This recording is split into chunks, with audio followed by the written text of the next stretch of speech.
Greetings, quiet dreamers and curious souls. Tonight we step into the medieval chaos to a story whispered, romanticized, the Children's Crusade.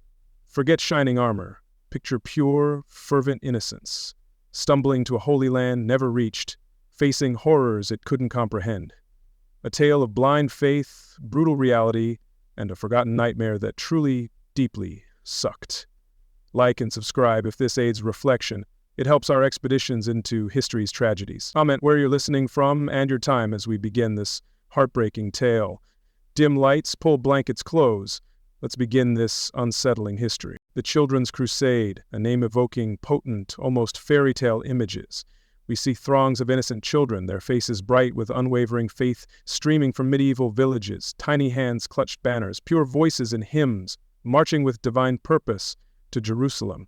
A vision from storybooks, a tale of untainted devotion where guileless youth would succeed where knights failed, using only their innocence. This enduring legend, the romantic notion echoed through centuries, is a bittersweet story, often retold yet seldom examined for harsh realities concealed beneath.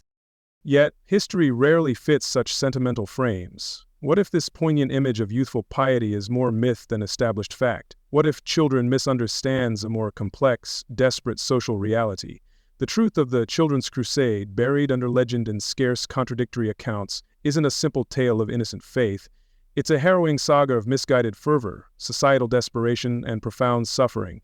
This dream curdled into a nightmare, a stark contrast to sanitized versions, urging us to look beyond the comforting surface into history's deeper shadows. So, who truly were these children? Modern scholarship suggests Pueri, from Latin accounts, wasn't just young children as we know them. It often meant young people, broadly, adolescents, the landless rural poor, or those of lower social status. These weren't toddlers on a holy quest, but likely groups of impoverished individuals, young adults, and the dispossessed, swept up by religious fervor and social unrest. They were society's marginalized, desperately seeking escape or a miracle in a harsh, unforgiving world. This paints a starker picture than tales of cherubic youths, a movement born from desperation. Guiding these desperate throngs were charismatic, youthful figures shrouded in legend and uncertainty. In France, Stephen of Cloyes, a shepherd boy, claimed a divine letter from Jesus for the king, urging this new crusade. In the Rhineland, Nicholas of Cologne, another young visionary, preached the sea would part for them to cross. These leaders, whether divinely inspired, tragically deluded, or opportunistic, certainly ignited the hopes of thousands. Their promises of miracles resonated deeply with a populace yearning for solace and tangible divine signs, drawing followers into their ill-fated ventures. Their true nature remains debated. Religious fervor was a clear factor, yet motivations were far more complex than pure faith alone. Early 13th century Europe saw immense hardship. Famine, disease, and grinding poverty were common afflictions. A rigid social hierarchy offered little true hope. For many, joining these movements was a desperate gamble. Escape from suffering, a pilgrimage promising spiritual salvation, perhaps a new life, a divine intervention in their earthly struggles. The allure of a sacred, distant land became a potent symbol of hope against despair, a flight from a world offering little but toil. This underlying desperation is absolutely key. The romantic image of a joyous march completely shatters against the grim probable reality. These weren't organized, well-supplied expeditions. Picture thousands of ill-equipped, undernourished people, many barefoot, trekking hundreds of miles over harsh, unforgiving terrain. They endured scorching heat, cold nights, and a dire lack of food and clean water. Disease, dysentery, typhus spread rampantly, sheer exhaustion claiming countless lives before any sea was reached, let alone Jerusalem. Their path was not one of glory, but a true trail of tears, marked by starvation, sickness, and too many unmarked graves. For survivors reaching the Mediterranean, promised miracles like parted seas never materialized. Instead, new insidious horrors often awaited. Fragmented accounts tell of unscrupulous merchants offering passage, only to betray their vulnerable charges. Some were reportedly shipwrecked and drowned in storms. Others, tragically, were allegedly sold into brutal slavery in North Africa or Egypt. Their dreams of Jerusalem dissolved into nightmares of captivity and exploitation. The faith and desperation fueling their journey left them cruelly exposed to those seeing only profit in their suffering, a bitter, tragic end to their pilgrimage. The chasm between the Children's Crusade myth and its grim reality is immense, almost unbridgeable. The romantic tale of innocent children obscures a desperate story of poverty, misguided zeal, and devastating exploitation. While precise details are endlessly debated by historians due to scarce sources, The overarching narrative is one of profound human tragedy. Understanding this distinction is vital, not for cynicism, but to grasp the poignant, horrifying complexities beneath history's captivating tales. This chapter has peeled back Romanticism's layers to reveal a march born of desperation, led by visions, and ending, for so many, in utter ruin. The forgotten nightmare demands we remember its harsh, unvarnished truths, always. To truly comprehend the bizarre, tragic phenomenon of the Children's Crusade, we must first immerse ourselves completely in the world that birthed it, Europe, the early 13th century. This was not just an age of serene castles and idealized chivalry. It was a period of profound contradictions, a society grappling with immense faith and equally immense anxieties. Life for most was precarious, lived on the knife edge of survival under skies often seeming to promise damnation as much as salvation. Its volatile atmosphere is crucial, for it was the very soil from which desperate, misguided shoots of fervent hope could spring forth. The early 1200s were haunted by past crusades, particularly the fresh, aching wound of the Fourth Crusade, 1204. Instead of liberating Jerusalem, it infamously sacked Christian Constantinople, sending sharp ripples of disillusionment and outrage across Christendom.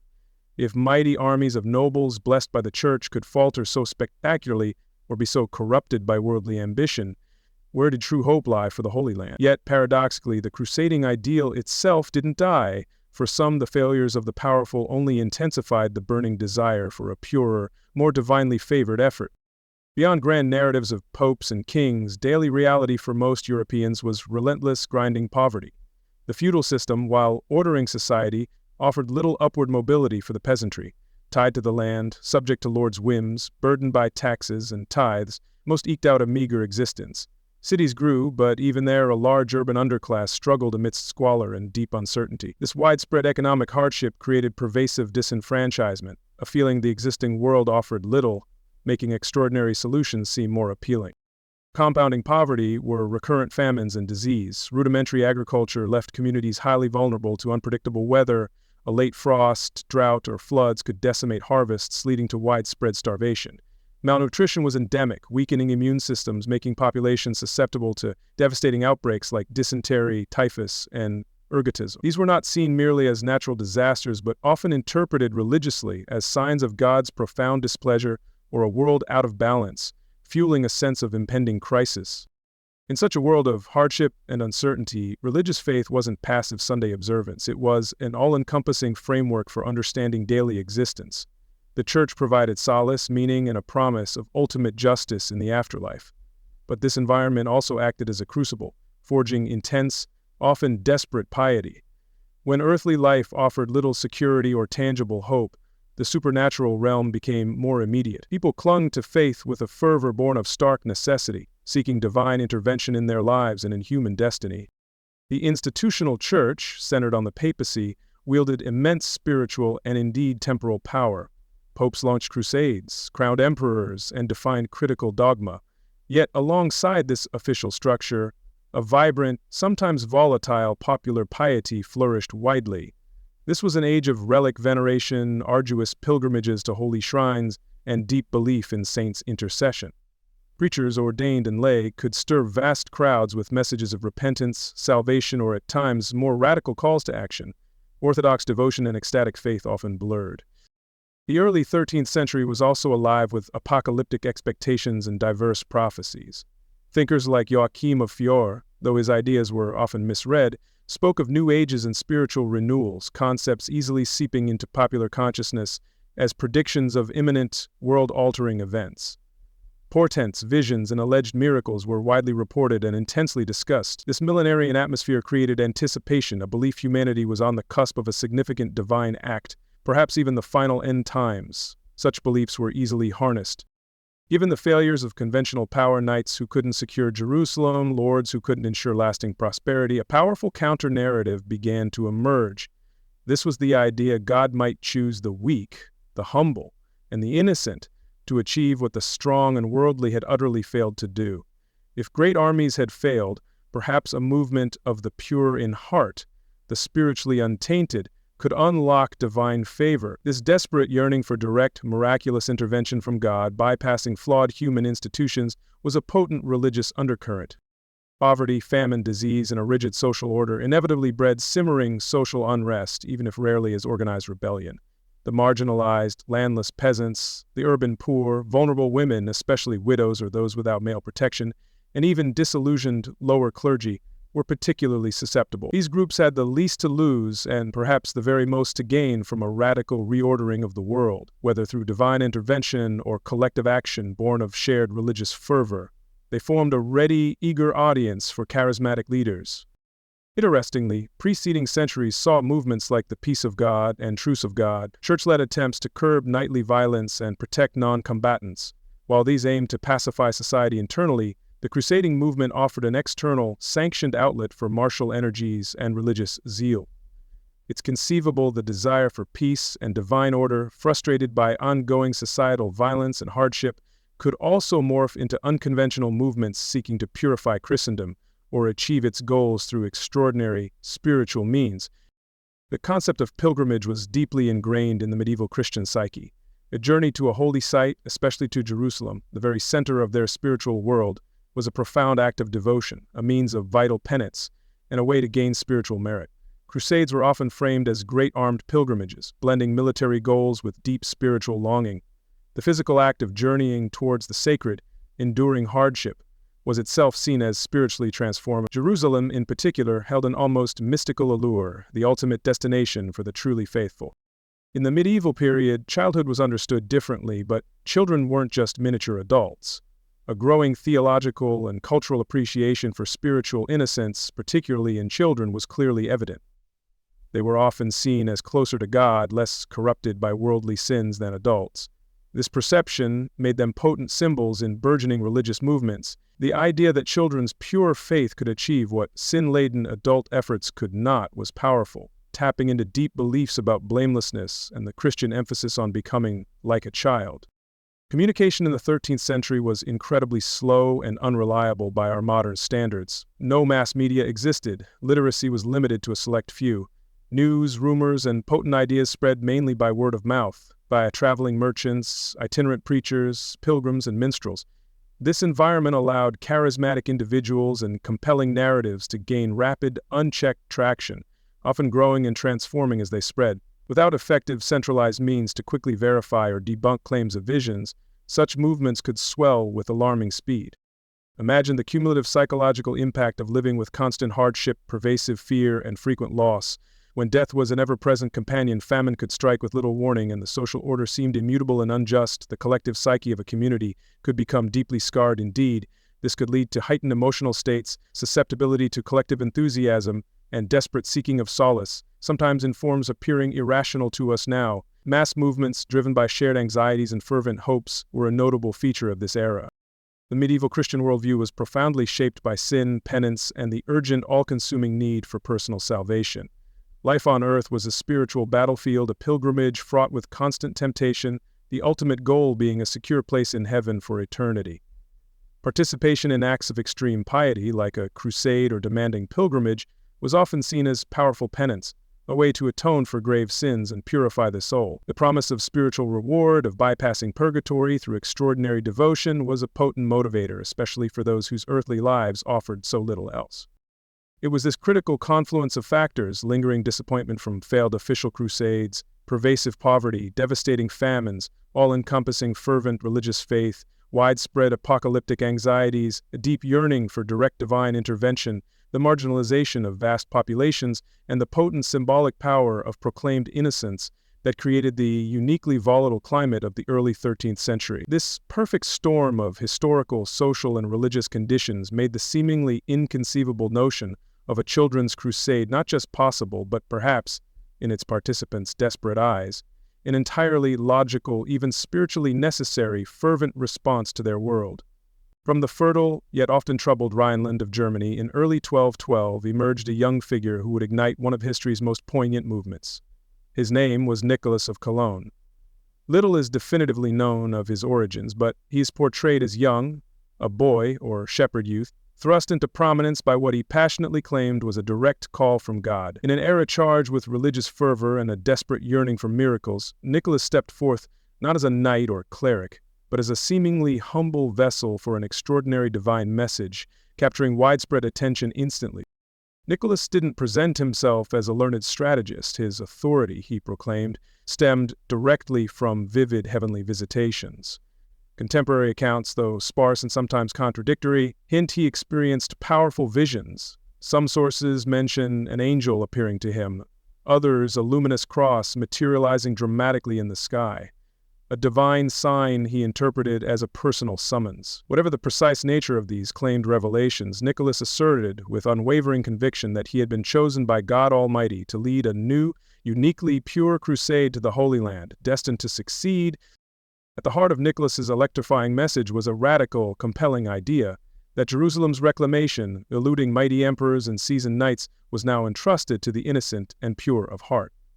He preached that adult crusaders' sinfulness, pride, and worldly ambitions had angered God and doomed their efforts repeatedly. Only those untainted by such corruption, primarily the young and humble whose prayers were unblemished and faith absolute, could win divine favor and miraculously reconquer the sacred city. This notion powerfully resonated in a society well versed in biblical stories of the weak triumphing. But Nicholas's vision offered more than spiritual reevaluation. It included a breathtaking promise of divine intervention on a truly biblical scale. He famously prophesied that upon reaching the Mediterranean Sea, its vast waters would miraculously part before them, just as the Red Sea had for Moses and the Israelites. This divine pathway would allow his followers to march directly to the Holy Land, dry-shod and unimpeded. As this specific spectacular miracle became a cornerstone of his preaching, a tangible sign God was with them and would reshape nature itself to ensure their ultimate triumph. Nicholas's powerful message found its most fertile ground among the young and the impoverished peasantry of the Rhineland. For these impressionable souls, life was often one of grinding hardship, limited opportunity, and deep, unquestioning piety. The promise of participating in a divine mission, of being personally chosen by God for a glorious purpose, offered an intoxicating escape from their daily drudgery. The vision of a miraculous journey and triumphant entry into Jerusalem seemed a pathway not only to heavenly reward but also to vital earthly significance. While specifics of his oratory are lost to time, Nicholas must have possessed extraordinary, almost supernatural charisma. To sway thousands to abandon homes and families for such an improbable quest required more than a compelling message. It demanded profound personal magnetism. He likely spoke with the fiery conviction of a true believer, his youth perhaps even adding to his perceived purity and direct divine connection. His words, charged with intense emotion and unwavering faith in his visions, painted vivid pictures of divine glory awaiting his devoted followers. News of the boy preacher and his astonishing prophecies spread like wildfire throughout the towns and villages along the bustling Rhine. Initial curiosity likely gave way to fervent belief, as Nicholas, perhaps with a growing core of early disciples, moved from place to place. Small gatherings quickly swelled into larger, ecstatic crowds, each new convert adding to the movement's incredible momentum. The phenomenon took on a life of its own, a spiritual contagion fueled by shared hope and collective excitement. Soon, thousands were pledging themselves to Nicholas's cause. Though commonly dubbed the Children's Crusade, Nicholas's followers weren't exclusively very young children. The Latin term Pueri, often used by chroniclers, could encompass young people more broadly, adolescents, unmarried youths, and those of lower social standing. While many were undoubtedly young, inspired by Nicholas's own youthfulness, the procession likely included older peasant boys and girls, young men and women, and perhaps some adults swept up in the fervor or simply impoverished and utterly desperate. It was a diverse collection united by this singular, powerful vision. This mass movement's sudden emergence certainly did not go unnoticed by parents, local clergy, or civic authorities. Reactions were decidedly mixed. Some chroniclers hint at deep parental anguish and futile attempts to restrain their children. More established churchmen, always wary of unsanctioned popular religious movements, likely viewed Nicholas with profound suspicion, questioning his vision's authenticity and fearing widespread disorder. However, the sheer scale and intense piety of the movement may have made direct intervention difficult. For many ordinary folk, these crusaders were objects of awe. And so in the spring or early summer of 1212, under Nicholas's fervent leadership, this extraordinary procession at last began its journey. Thousands strong, they set off from the Cologne region, their faces turned resolutely south, towards distant, sun-baked Italy and the incredible promise of a parted sea. Their immediate goal was the formidable barrier of the Alps, a daunting obstacle for seasoned travelers, let alone a loosely organized throng of ill-admitted youths. Yet, buoyed by unwavering faith and Nicholas's assurances, they embarked on their divinely ordained pilgrimage. Their march was intended as a stark, deliberate contrast to previous crusades' armed might. These followers of Nicholas were not traditional warriors in any sense. They carried no swords or heavy siege engines. Their primary emblems were simple handmade wooden crosses, devotional banners, and the hymns they sang continuously with heartfelt devotion. Their strength, they passionately believed, lay not in martial prowess, but in their collective purity and the absolute favor of God it would attract. This was to be a peaceful conquest, a spiritual triumph of innocence. Despite initial enthusiasm, the harsh realities of such a massive, unplanned journey would have quickly begun to bite hard. The trek through Germany alone, before even reaching the Alps foothills, would have been intensely arduous. Provisions, certainly scarce from the outset, dwindled rapidly. The summer sun, road dust, crushing fatigue, and lack of adequate shelter took their toll relentlessly. Sickness, an inevitable companion to any large medieval gathering, would have begun to cull the weakest among them. These early hardships served as a grim foreshadowing of even greater trials. How did Nicholas maintain morale against such rapidly mounting difficulties? He must have possessed an extraordinary, almost preternatural ability to reinforce their belief, to interpret setbacks not as failures of his divine vision, but as crucial tests of their collective faith. Perhaps he preached with even greater intensity and passion, reminding them of the promised miracles to come, invoking divine reassurance, or even pointing to their shared suffering as a clear mark of their spiritual worthiness. The group's collective psychology, bound by hope, and their charismatic leader also played a role. It's important to remember Nicholas's movement in Germany wasn't entirely isolated. Contemporaneously, a similar, though distinct, crusade of youths coalesced in France around another young shepherd boy, Stephen of Cloyes. While their specific visions and proclaimed divine encounters certainly differed, both tapped into the same deep well of societal anxiety, widespread religious fervor, and the potent, resonant idea that children or the pure could succeed where powerful adults had consistently failed. These parallel movements underscore how ripe the early 13th century climate was. Viewed from history's detached, analytical perspective, Nicholas's promises, particularly the Mediterranean's dramatic parting, seem utterly fantastical, the product of youthful delusion or intense wishful thinking. Yet for thousands of his devoted followers, these promises weren't mere metaphors or allegories. They were literal, immanent truths, directly guaranteed by God himself. This vividly highlights the astonishing power of collective belief, especially when catalyzed by a charismatic leader in a context of extreme desperation and fervent, all-consuming faith. The desire for a miracle can become overwhelming. Thus, Nicholas of Cologne, the young German visionary, successfully mobilized a vast army of the spirit, a hopeful, tragically naive procession drawn from Europe's very heart. Fueled by his unwavering conviction and their own deep, desperate yearnings, they marched inexorably south, an incredible spectacle of raw faith on the move. They headed towards the Alps, towards Italy, towards a promised miracle at the sea's edge, and ultimately towards a destiny that would be far, far removed from their innocent, cherished dreams. Their fateful journey, born of a boy's vision, was now fully underway. As the Rhineland buzzed with Nicholas of Cologne's extraordinary claims, a remarkably similar phenomenon unfolded in France. Here, in the spring of 1212, another young voice arose, not from a bustling town, but from the quiet countryside near Cloyes-sur-la-Loire.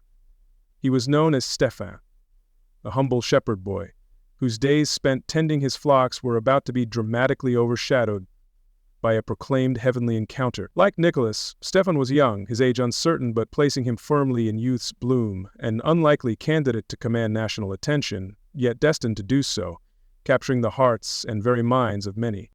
Stephen's claim to divine inspiration was both direct and utterly startling. According to the available chronicles, while tending his sheep in the fields, he was approached by a mysterious pilgrim.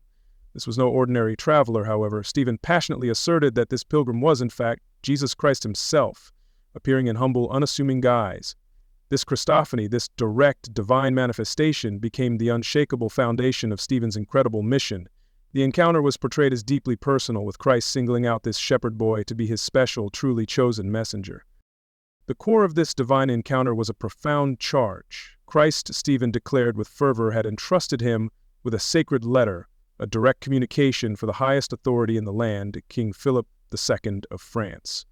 The purported contents of this heavenly letter, though never verifiably seen by historians, were said to be a divine command for the king to organize and lend his crucial support to a new crusade. More uniquely, it clearly implied this new effort to reclaim the Holy Land should be one of exceptional piety and innocence, a task best suited for the pure, like Stephen and all his most devout followers.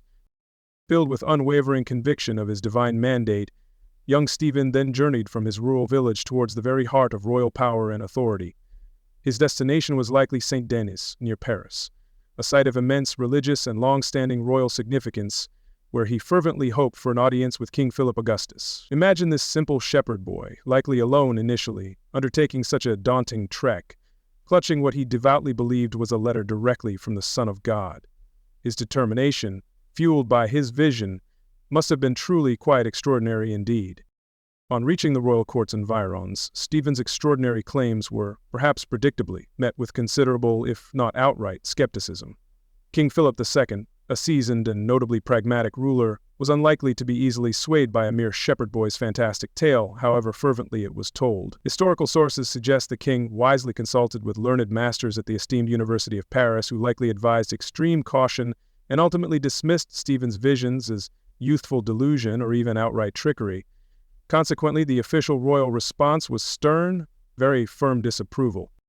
Royal disapproval, however, did little to dampen Stephen's own ardent belief or the burgeoning excitement his incredible story had begun to generate among the populace. Rather than quietly returning to his flock as ordered, Stephen of Cloyes, now infused with the unique status of one who had purportedly spoken with Christ and even challenged a king, began to preach with even greater passion and unyielding conviction. His message, centered on the divine letter and the pressing need for a crusade of the pure, started to attract truly significant national attention and a growing body of eager, truly devoted young followers.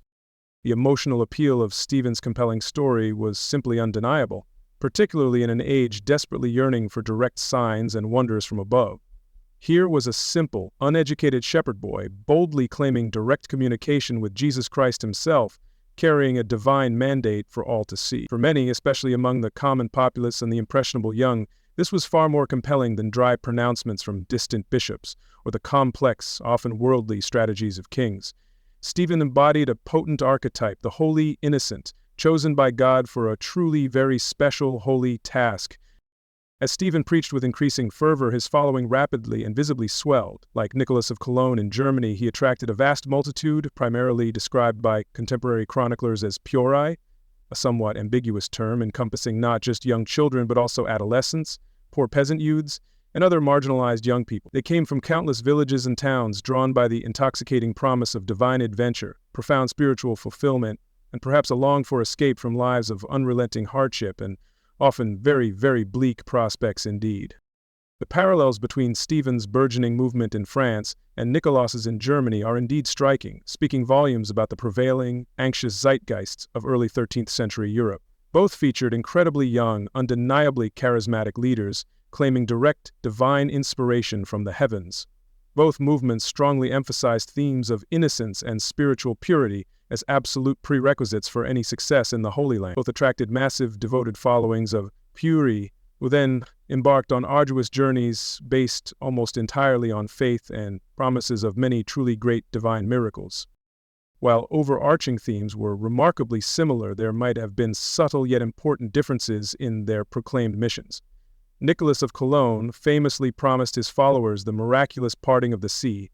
Stephen's primary divine claim, at least initially, centered on the undelivered letter from Jesus to the King of France, seeking royal sanction for a new crusade. While miracles were certainly anticipated by Stephen's followers as well, particularly regarding their eventual passage to the Holy Land, this initial emphasis on the king's vital role was a somewhat distinct feature of his early, original, and pivotal core message. The soil of France was particularly fertile ground for such a remarkable movement to take root and flourish. The French monarchy and its powerful nobility had been deeply, and often sacrificially, involved in previous crusades, and the stinging failures, including the recent Fourth Crusade's ignominious diversion to Constantinople, were keenly and widely felt. There was a pervasive atmosphere of intense piety, a strong, enduring tradition of popular religious movements, and a deep-seated, almost childlike belief in divine signs and wonders. The figure of a shepherd boy claiming a message from Christ himself resonated so very powerfully and widely. Stephen's identity as a simple shepherd boy was itself a source of immense and readily understood symbolic power. Throughout biblical and deeply ingrained cultural history, the shepherd has often been depicted as a figure of simple, untainted virtue, living close to nature and to God, frequently chosen for divine tasks over the worldly and powerful, one only needs to think of the shepherd David, future king. This potent archetype would have resonated deeply with the medieval populace. A shepherd receiving a direct message from Christ seemed not just plausible but entirely fitting, an affirmation indeed from God Almighty on high. Despite King Philip's explicit disapproval and order to disperse, Stephen's movement gained critical, unstoppable mass. The traditional gathering point for his enthusiastic followers soon became the town of Vendome. From there, a truly vast procession, estimated by some contemporary chroniclers, perhaps with considerable exaggeration, to be as many as 30,000 strong, began its determined southward march toward the sea. Their ultimate goal was the bustling port city of Marseilles on the distant Mediterranean coast. This long, arduous journey through France was a truly incredible, long spectacle. The cohesion and intense fervor of Stephen's numerous followers were likely maintained through powerful shared rituals and highly potent symbols. They marched, much like Nicholas's German contingent, proudly under the sign of the cross, carrying many simple wooden crucifixes and devotional banners they had fashioned. Religious hymns and sacred chants would have constantly filled the air, creating a powerful sense of collective identity and unwavering divine purpose. These were not unruly mobs, but organized, albeit loosely, processions of hopeful young pilgrims on a great, holy spiritual quest. The hardships encountered on the long, wearying march from Vendome to Marseilles must have been truly immense. Gnawing hunger, parching thirst, utter exhaustion, rampant sickness, and the heartbreaking loss of companions along the way. Yet the majority pressed onward, their profound faith in Stephen and his divine mission apparently unshaken by these trials. This speaks volumes about his enduring charisma and the deep psychological hold he had on his followers. He was their living link to Christ, the ultimate guarantor of the promised miracles. Suffering was thus seen as a great, holy test. Finally, after many weeks or perhaps even months of arduous footsore travel, Stephen of Cloyes and his vast multitude of young, hopeful followers reached the bustling port city of Marseilles. Here, on the very shores of the wide Mediterranean, their collective faith was to meet its ultimate, defying, and incredibly public test.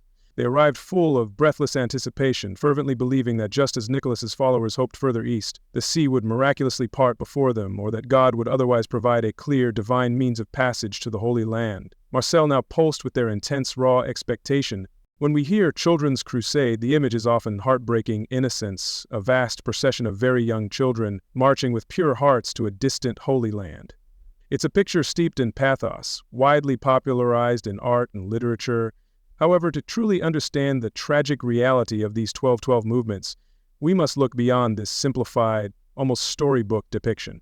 The historical truth about who these children actually were is far more complex, more nuanced, and sheds greater light on the profound desperation of that turbulent medieval era.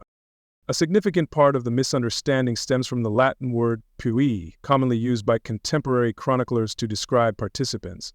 While Pueri can indeed translate to boys or children, in the medieval context, its meaning was considerably broader. It could also denote youths generally, young people up to their late teens or early 20s, or even refer to individuals of lower social status such as servants, humble apprentices, or landless peasants, regardless of their biological age. This linguistic ambiguity is key. So while some very young children may have undoubtedly been present, perhaps swept along with older siblings or truly desperate parents, the core of these movements was likely composed of adolescents and young adults. Think of individuals in their teens, perhaps from early teens up to their early 20s, a demographic brimming with raw energy, potent idealism, and often a distinct lack of established place in the rigid social hierarchy. These were not infants setting out, but rather young men and women capable of undertaking a long, hard journey. A substantial portion of those who answered the fervent call of leaders like Nicholas and Stephen came from the ranks of the impoverished peasantry. Life for this numerous class in the early 13th century was a truly relentless, often brutal struggle. Bound by feudal obligations, often possessing little or no land of their own, they faced grinding poverty, recurrent, devastating famine, and heavy taxation. For these young peasants, seeing little prospect of improving their lot, the idea of a divine mission, a sacred journey, promising untold spiritual reward, held deep allure.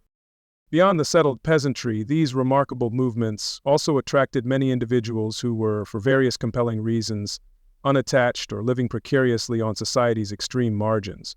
This included landless young men with no inheritance prospects, numerous vagrants, aimless drifters, and those displaced by famine, local war, or deep personal misfortune. For such individuals with few social ties and even less material wealth, joining a mass movement like the Children's Crusade offered belonging, a shared purpose, and a journey away from a life of destitution. They had little to lose. It is crucial to remember these vast processions were not exclusively male ventures. While chroniclers frequently focused on Pueri in the masculine sense, there is compelling evidence and strong historical likelihood that a significant number of young women and girls also participated actively. Their motivations would have been similarly complex and varied. Deep religious piety, a desperate desire to escape harsh domestic situations or unwanted arranged marriages, the hope of accompanying male relatives, or simply being swept up in the collective spiritual fervor of that unique moment. For many of these diverse recruits, particularly the impoverished peasants and the unattached vagrants, the critical decision to join was heavily influenced by a profound little-to-lose psychology. When one's daily existence is characterized by gnawing hunger, back-breaking labor with minimal reward, and absolutely no realistic hope for a better future within the established social order, the inherent risks of an extraordinary, divinely inspired venture can seem comparatively small. The status quo offered only prolonged suffering and obscurity. The crusade offered at least a distinct possibility. Conversely, the powerful promise of everything to gain in a spiritual sense was an immensely compelling motivator for these souls. In an age of profound, pervasive, and unquestioning faith, the unique opportunity to participate in what was perceived as a truly sacred mission, a holy quest to reclaim Christ's own city, was invaluable. The leaders promised their followers purity and untainted innocence would achieve what sinful, worldly adults could not. For these young people, this meant the chance to earn immense spiritual merit, perhaps even lasting sainthood. This spiritual currency outweighed material concerns. While spiritual motivations were undoubtedly paramount for most, it's perhaps naive to assume that vague, undefined hopes for some form of material or social improvement were entirely absent, especially for the most destitute and desperate among them. The stirring legends of the First Crusade, though then a century in the past, might have still carried faint, alluring echoes of knights carving out new lordships and better lives in the distant East. While Nicholas and Stephen preached of spiritual conquest, some followers might have harbored underlying dreams of a new life, free from crushing European poverty. Charismatic young leaders like Nicholas of Cologne and Stephen of Cloyes were particularly, almost preternaturally adept at tapping into the deep-seated frustrations and unfulfilled aspirations of this largely disenfranchised demographic. Their own youth, and often humble, unassuming origins, made them instantly relatable figures. Their core message, strongly emphasizing the inherent power and spiritual worth of the poor and the innocent, directly validated the lived experiences and spiritual dignity of their followers. They offered a compelling narrative where the last would indeed be first. This was a powerful idea. Once these extraordinary movements began their marches, the powerful phenomenon of social contagion played a truly significant role in their incredibly rapid growth. In close-knit peasant communities or among widespread groups of wandering, disaffected youths, the intense excitement of a few could quickly ignite the fervent devotion of many. Stirring stories of divine visions, remarkable prophecies, and the tantalizing promise of God-given miracles would have spread like wildfire through the land. Peer influence and the sheer emotional energy of large, fervent gatherings drew in countless others. While the prevailing image is often of unattached youths embarking on this quest, it's certainly plausible that some entire impoverished families, or at least significant fragments of them, joined these extraordinary processions. If parents were landless, perpetually starving, and saw absolutely no viable future for their beloved children within their current circumstances, the desperate, singular hope offered by the crusade might well have led them to embark together, as a unit. Chroniclers are not always specific on this particular point for us. The overall composition of these so-called children's crusades stood in very stark contrast to the more formalized, if often still chaotic, adult crusades of the era. The latter were typically initiated and led by powerful nobles and trained knights, bound by feudal oaths and obligations, financed, however, inadequately at times, through established channels and possessing at least some degree of military training and proper equipment. The 1212 movements, however, were overwhelmingly popular and almost entirely spontaneous, drawing heavily from society's bottom rungs. A truly defining characteristic of these popular, fervent uprisings was the almost complete and utter lack of any discernible screening process or formal, organized enlistment. Unlike more official crusades where knights might solemnly take a vow and be duly registered, in these instances, anyone who felt the divine call or simply the urge to go could just join the ever-swelling ranks. No age restrictions were actively enforced, No firm requirements for provisions or essential equipment were made, and certainly no intrusive questions were asked about one's past life or sins. The particular way contemporary chroniclers described these participants also profoundly shaped all subsequent historical understanding of these events. Often writing from a protected clerical or monastic perspective, they may have deliberately emphasized the youth and perceived innocence of the Pueri to highlight the deep pathos of the events, the astonishing depth of popular piety they witnessed, or even the potentially miraculous, or, conversely, diabolically inspired, depending on their theological viewpoint, nature of the entire phenomena. Focusing on children created a dramatic, charged narrative. In conclusion, the Children's Crusade was emphatically not a simple, naive march of mere infants into disaster. It was an incredibly complex tapestry woven from the vibrant threads of youthful idealism, raw adolescent energy, grinding peasant desperation, and the unwavering, profound faith of society's most marginalized members. Participants were predominantly young, yes, many in their teens and early 20s, but they were also the landless, the impoverished, the vagrants, those with very little stake in the existing, often cruel, social order. They were driven by a potent cocktail of genuine religious fervor, a desperate hope for clear divine intervention, and perhaps, for some, the faintest glimmer of a better earthly future. Understanding this true demographic is absolutely key to truly grasping this profound historical tragedy. Always, as the vast processions of Nicholas of Cologne's German followers and Stephen of Cloyes' French contingent set forth in that fateful year of 1212, an air of fervent, almost ecstatic hope drove them onward now. They were God's chosen, the pure in heart, destined for Jerusalem, with divine miracles surely smoothing their path. But the harsh landscapes of medieval Europe and the brutal realities of a long overland journey without support were to prove a far more formidable adversary than their innocent faith could have ever comprehended. The initial songs would soon be tragically overshadowed by suffering. One of the most striking and ultimately fatal flaws of these children's crusades was their almost complete lack of vital, practical preparation. These were not organized military campaigns with supply lines, treasuries, or experienced guides. The participants, mostly impoverished young peasants, set out with little more than the clothes on their backs and a profound, yet tragically naive belief that God would provide it. They carried minimal food, had no funds, lacked adequate clothing, and possessed no organized system for shelter against the elements. While Nicholas and Stephen possessed undeniable charisma, inspiring thousands to follow them into the vast unknown, they were mere youths, not experienced leaders capable of managing the immense logistical challenges of such a mass movement. Their leadership was one of spiritual zeal and visionary pronouncements, utterly devoid of practical organization or resource management. There was no central command structure, no quartermasters, no established routes planned with designated resting places or prearranged provisions. Each group fended for itself, an approach doomed to rapid failure. The two main waves of these crusades carved different, yet equally arduous paths southward towards the sea. Stephen's followers, originating in France, generally trekked towards the Mediterranean port of Marseilles, traversing the diverse, often unforgiving regions of their homeland. Nicholas's German contingent, starting from the Rhineland, faced an even more daunting route, heading south through German territories with the ultimate, formidable challenge of crossing the treacherous Alps to reach the Italian coast. Though landscapes differed, hardship was shared. Imagine thousands upon thousands of hungry, weary people suddenly descending upon a medieval town or rural village, desperate for aid. While some locals, moved by piety or pity, might have initially offered scraps of food or temporary shelter, their meager resources were finite and quickly exhausted.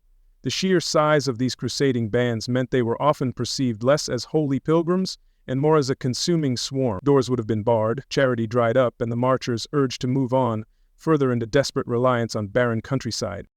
Hunger became their earliest, most constant, and most brutal companion on this ill-fated journey. The meager provisions they carried, if any at all, would have been consumed within mere days. Thereafter, their existence became a desperate, daily search for any sustenance. They resorted to begging, often fruitlessly, foraging for roots, berries, and whatever edible scraps could be found. But these sources were unreliable and insufficient for so many. Hunger truly sapped their strength and resolve, a primal, overwhelming need. Their lack of proper clothing and shelter left them cruelly exposed to the relentless caprices of the weather. The journey, undertaken largely during spring and summer, meant enduring the oppressive heat of the sun during the day, leading to severe dehydration and heat stroke, especially for the young and already weak. Conversely, nights could bring unexpected, bone-chilling cold, and rainstorms could leave them soaked, miserable, and far more vulnerable to sickness. Without tents, they slept in open fields or huddled in ditches, their bodies battered. Where hunger and exposure drastically weakened their bodies, Rampant disease delivered the deadliest blows of all. Malnutrition severely compromised their fragile immune systems. The utter lack of sanitation within such large, moving crowds, coupled with often contaminated water sources, created a perfect breeding ground for horrific epidemics. Dysentery, typhus, fevers, and other infectious illnesses would have spread with terrifying speed. With no medical knowledge or supplies whatsoever, a simple ailment could quickly become a grim death sentence. The grim consequence of these unrelenting hardships was a horrifying, almost unimaginable rate of attrition along the way. Day by day, the ranks of the Crusaders thinned perceptibly. Many, too weak to continue their desperate march, simply collapsed by the wayside, succumbing to starvation, insidious sickness, or sheer, utter exhaustion. The chronicles, though often lacking precise numbers, paint a truly bleak picture of a journey marked by countless unmarked graves, a path of sorrow leading further into despair. The psychological toll of this constant death and profound suffering must have been truly immense for all involved. Imagine young people, many still children themselves, helplessly witnessing their friends, siblings, or fellow pilgrims perish in such miserable, degrading conditions. The initial collective enthusiasm would have inevitably given way to gnawing fear, deep grief, and a growing sense of utter despair. Each death was a stark reminder of their own vulnerability and the seemingly distant, perhaps illusory, nature of those divine promises. While their primary struggle was against the harsh environment and their own dire unpreparedness, these vulnerable groups of young people were also tragically susceptible to human predation. Disorganized and lacking any real effective protection, they would have been easy targets for cruel bandits and opportunistic thieves lurking along the roads or in remote, lawless areas. Any meager possessions they had could be forcibly stolen, and instances of violence or exploitation are a grim likelihood for such exposed and desperate travelers. For Nicholas of Cologne's followers, the journey presented an additional, monumental obstacle, the terrifying crossing of the Alps. Even for seasoned travelers or well-equipped armies, traversing these towering, snow-capped mountains was a profoundly perilous undertaking. For a vast, disorganized throng of hungry, ill-clad youths, it was a guaranteed catastrophe. They faced treacherous, narrow paths, freezing temperatures even in summer at high altitudes, sudden blizzards, and the constant danger of fatal falls and crushing avalanches. Untold numbers perished in this icy realm. As the weeks turned into agonizing months and the promised divine interventions failed to materialize, no manna from heaven, no parting of rivers, no miraculous easing of their profound suffering, the initial fervor of many inevitably began to seriously wane. The relentless, grinding reality of hunger, disease, and death stood in stark, brutal contrast to the glorious visions painted by their young, charismatic leaders. Pernicious doubts would have crept in. Was God truly with them? Had their leaders been mistaken, or perhaps even tragically deceitful? Faced with such overwhelming hardship and rapidly growing disillusionment, the very cohesion of the crusading bands began to fray badly. Some individuals in small groups, their hope entirely extinguished, would have made the desperate, often futile decision to desert, attempting the perilous journey back to their homes, though many would never make it. Others may have simply scattered far and wide, seeking refuge or any work in the towns they passed, abandoning the sacred quest altogether. The grand processions started to visibly disintegrate into smaller, more desperate clusters. Yet, remarkably, not everyone gave up their quest, their hope, or their faith. For some, the very extremity of their suffering may have paradoxically reinforced their deeply held beliefs. It could have been interpreted as a divine test of their mettle, a necessary purification before they could be deemed worthy of reaching the Holy Land. The charismatic leaders, Nicholas and Stephen, likely continued to exhort their dwindling followers, offering new interpretations for delays and miracles, or pointing to their perseverance as a true sign of unwavering devotion. Eventually, after unimaginable trials and a staggering, heartbreaking loss of life, fragmented remnants of these once vast processions did indeed reach the shores of the Mediterranean, Stephen's followers at Marseilles in France, and Nicholas's at various ports in Italy, such as Genoa or Pisa, after their horrific Alpine ordeal. They were but a shadow of their former selves, emaciated, riddled with disease, clothed in filthy rags, and deeply haunted by the memory of those left behind. The Great Sea lay before them, offering no immediate miracles, only its silent indifference and the dawn of a new, bitter chapter. For the thousands of German youths and peasants blindly following Nicholas of Cologne, the journey south had already been a grueling ordeal of hunger, sickness, and diminishing hope. But as they pressed onward, an even more terrifying and formidable obstacle loomed menacingly before them: the Alps. This colossal, seemingly endless wall of stone, ice, and snow, stretching across their path to Italy, was more than just a geographical feature. It was a legendary barrier, a realm of savage beauty and truly deadly peril. The sight of these towering peaks must have struck new dread into their weary hearts. In the medieval imagination, high mountains like the Alps were often viewed with profound awe and deep-seated suspicion, places where civilization abruptly ended and the wild, untamed forces of primordial nature reigned supreme. They were sometimes considered the forbidding abode of restless spirits, fearsome dragons, or other mysterious, malevolent dangers. For Nicholas's followers, largely uneducated peasants from gentler, flatter terrains, these towering ranges were not picturesque landscapes, but a menacing, alien environment, a true, ultimate test of God's favor and protection against nature's raw power. While their passage likely occurred during the summer or early autumn months of 1212, offering the best theoretical window for such a crossing, this provided scant comfort at high altitudes. Alpine passes, whether the Mont Cenis, the Saint Gothard, or other less documented perilous routes they might have blindly attempted, remained treacherous even then. Sudden summer snowstorms were dangerously common, and freezing temperatures, especially at night, were a constant, bone-chilling threat. The brief Alpine summer offered only a narrow path between spring's lingering snows and autumn's early chilling falls. The tragic, unavoidable reality was that Nicholas's followers were catastrophically ill-equipped for the frozen, merciless gauntlet that awaited them. They possessed no specialized alpine gear whatsoever. Their footwear, if any, consisted of worn-out leather shoes or mere rags wrapped around their feet, offering no grip on icy paths or protection from sharp, cutting rocks. They lacked warm, weatherproof clothing, relying on thin tunics and flimsy cloaks, wholly inadequate for the biting winds and sub-zero temperatures of the high mountain passes. Ropes and guides were but a distant, forlorn dream.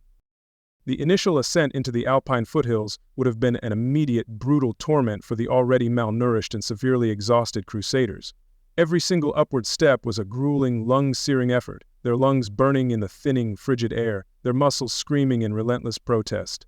The paths, where they existed at all, were often incredibly steep, perilously narrow, and winding, forcing them into slow, torturous, single-file lines. For those weakened by weeks of gnawing hunger and rampant disease, the sheer physical exertion of climbing would have been nearly unbearable. The terrain itself was a relentless, unforgiving enemy they could not escape. They navigated treacherous, barely visible goat paths clinging precariously to precipitous, dizzying slopes, scrambled over loose, unstable scree that threatened to give way beneath their faltering feet, and skirted the terrifying edges of deep ravines where a single misstep meant certain, violent death. The constant psychological strain of watching their footing, knowing a moment's inattention could be fatal, would have been immense. Each new vista revealed more of the seemingly endless, truly hostile mountain landscape. Even if the sun shone brightly in the distant valleys far below, a bitter, deeply penetrating cold relentlessly gripped the higher altitudes. As Nicholas's followers climbed ever higher, the temperature would have plummeted dramatically. Nights were especially brutal and terrifying, with freezing conditions descending rapidly after sunset. The thin, worn clothing they wore offered virtually no insulation against the biting, howling winds that tore through the passes. They huddled together desperately for warmth, but the chill seeped into their bones, pushing many towards deadly, irreversible hypothermia. For those exposed to these freezing conditions for prolonged, agonizing periods, frostbite became a terrible, insidious, creeping menace that stole hope. Fingers, toes, ears, and noses, the body's vulnerable extremities, were always the first to succumb to the icy assault. Numbness would give way to excruciating, throbbing pain, then eventually to blackened, dead, and useless tissue. Many would have suffered horrific, permanent injuries, losing digits or entire limbs to the cold's cruel mark, crippling them. The sight of companions thus afflicted was truly terrifying. If food had been scarce and unreliable in the relative abundance of the lowlands, it was virtually non-existent in the harsh, high alpine environment. The barren, rocky slopes and icy peaks offered absolutely no sustenance for desperate foraging. There were no fields to glean from, exceedingly few edible plants, and any wildlife was sparse, elusive, and difficult to catch without proper tools. The small stores of food some might have hoarded would have long since run out completely. Fuel for fires to cook or provide vital warmth was equally scarce, intensifying their already deep misery. Accidents were an inevitable, constant, and horrific part of this nightmarish alpine ordeal, claiming lives daily. On narrow, icy, treacherous paths, a simple slip or a sudden stumble could send unsuspecting individuals, or even small, roped-together groups, tumbling silently into deep, hidden crevasses.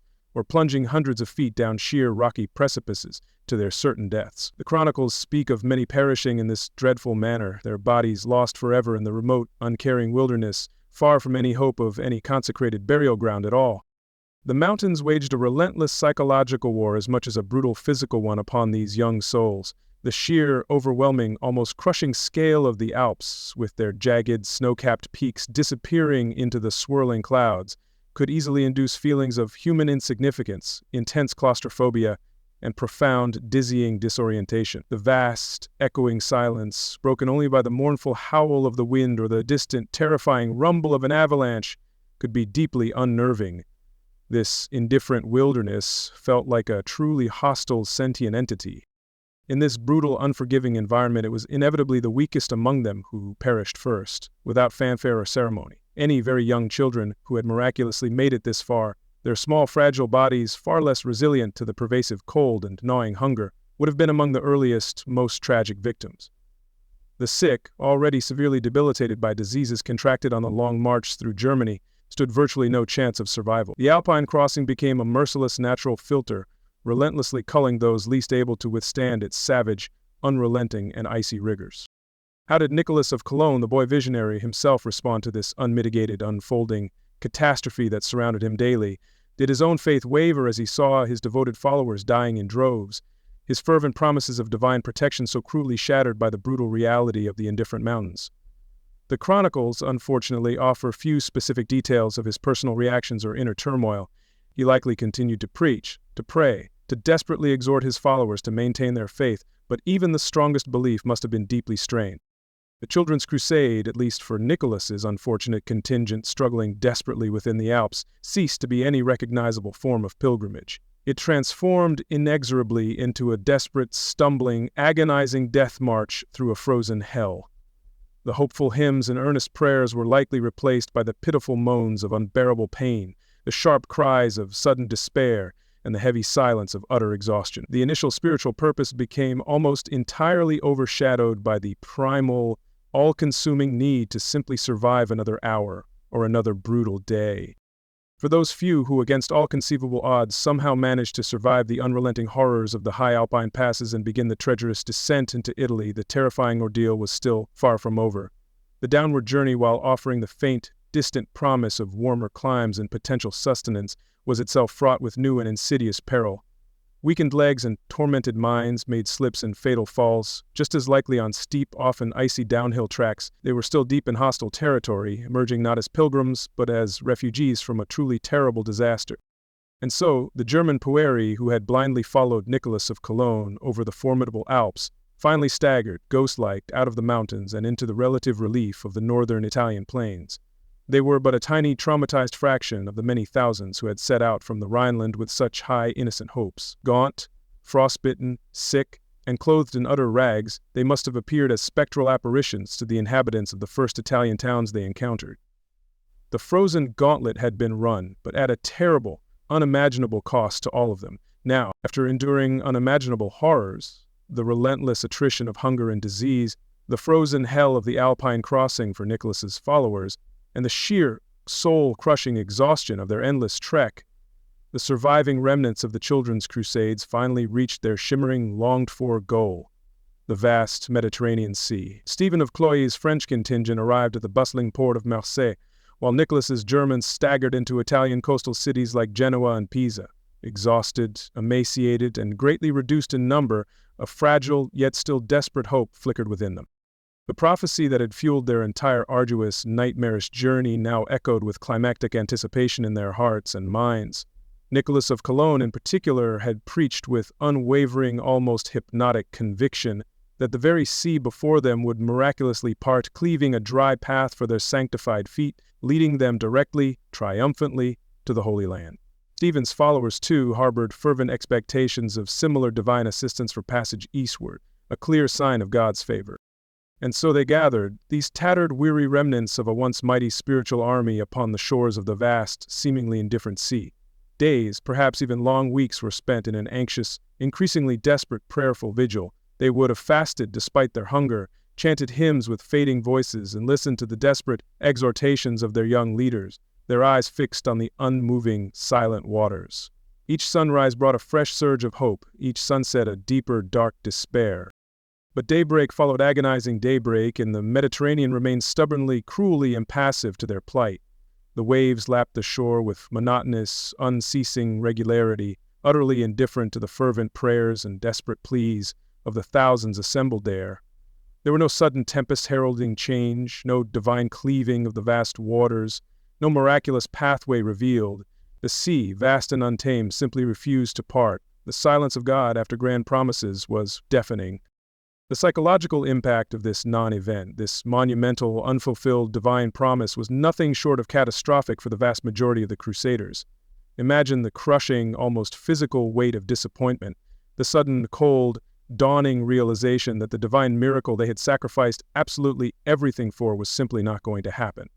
The very bedrock of their intensely focused faith crumbled beneath them. What had it all been for? The suffering, the losses, all a terrible, tragic, awful delusion?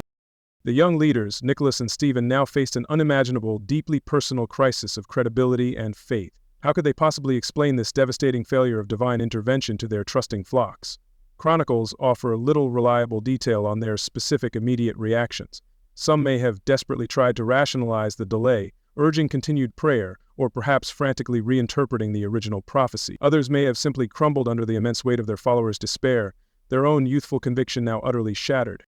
Disillusionment, once it took firm root in those broken hearts, spread through the ranks with the terrible speed and intensity of a virulent plague. The collective hope that had bound them so tightly together through so many horrific trials now fractured violently into individual despair and bitter, angry recrimination. Whispers of doubt would have swiftly turned into open, anguished questioning, then into furious accusations against their leaders. The emotional edifice of the Crusade, built on fervent belief, collapsed spectacularly under this final cruel blow. With the central, sacred promise now demonstrably broken, and their leaders' divine authority in tatters for most, the already fragmented movement began to completely, irrevocably unravel. There was no longer any unified purpose, no clear, believable path forward.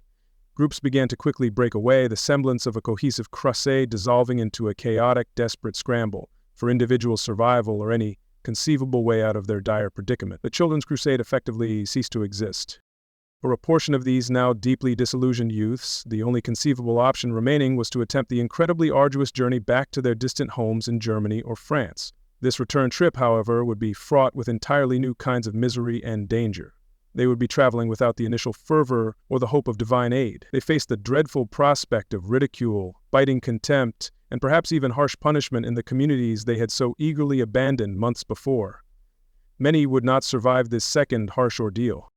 Many others, lacking the physical strength, meager resources, or even the simple will to attempt the perilous journey home, found themselves simply stranded and utterly destitute in the bustling, often indifferent Mediterranean port cities like Marseilles, Genoa, or Pisa. They became unwilling additions to the urban underclass, impoverished, often homeless, and pitiably reduced to begging or seeking whatever menial, back-breaking labor they could possibly find just to survive another day. Their initial dreams were now just a distant, very painful memory now.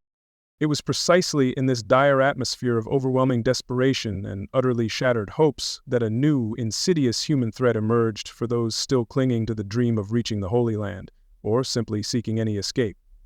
Unscrupulous merchants and cynical ship captains, quickly seeing a clear opportunity in their extreme vulnerability, began to offer them passage across the wide Mediterranean. These offers, seemingly a heaven-sent lifeline, would for many lead only to further unspeakable tragedy, betrayal, shipwreck, or brutal enslavement in unknown lands.